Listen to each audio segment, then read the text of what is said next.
when we first began to sit down to talk about the war of the world, I thought, what if the 747 goes down right in a big neighborhood?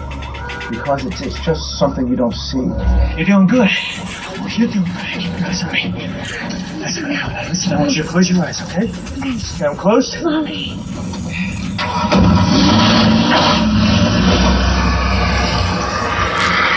Robbie, get in. Get in.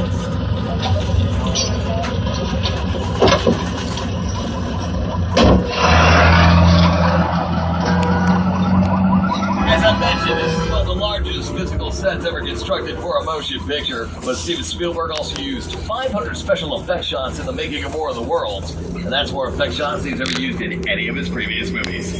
All right, guys, we're getting ready to wrap up the tour and get you back to Tramp Plaza. Before we do, we're going to show you a couple of things out here on the back line as we get up this hill.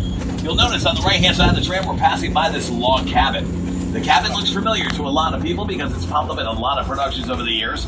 You may recognize the cabin as Coach's cabin from the TV show Coach, starring Craig T. Nelson. The cabin popped up in season 3 of Desperate Housewives.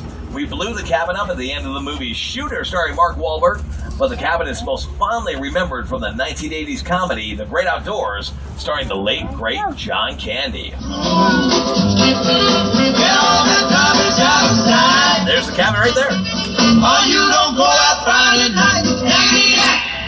And beyond the cabin on the right-hand side of the tram, you see that big green wall on the back lot. We call that area Falls Lake. That's a man-made lake that we can fill or drain anytime that we need to. And Falls Lake was built back in the mid-1980s for the third sequel to the Jaws films, Jaws the Revenge. This is the scene they shot out there. I'll pause the scene, I'll show you guys how Falls Lake works. This is what the lake looks like when it's filled with water. See how the water's touching the skyline? The skyline is the big green backdrop that you see on the right-hand side of the tram. Yes, we can paint it blue if we need to. And speaking of paint, take a look at the scene again. You see all the clouds there in the background? They're not real. They're painted on the wall. Pretty simple. Falls Lake was also featured in Jurassic Park 3 starring Sam Neill. We kept it dry like now for the Hulk with Eric Bana.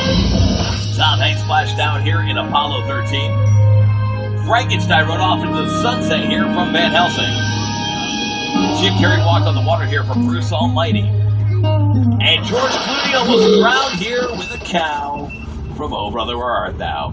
And you saw Falls Lake on the big screen last summer if you checked out Disney's Pirates of the Caribbean 4 on Stranger Tides with Johnny Depp. So that's it for the tour. We're going to get you fine folks back up to Tramp Plaza. But before we get there, I'm going to turn it one final time over to my co-host, Jimmy Fallon. He has a special musical goodbye just for you. Really? Well, I can't believe it. We've made it to the end of our tour, you guys. How about...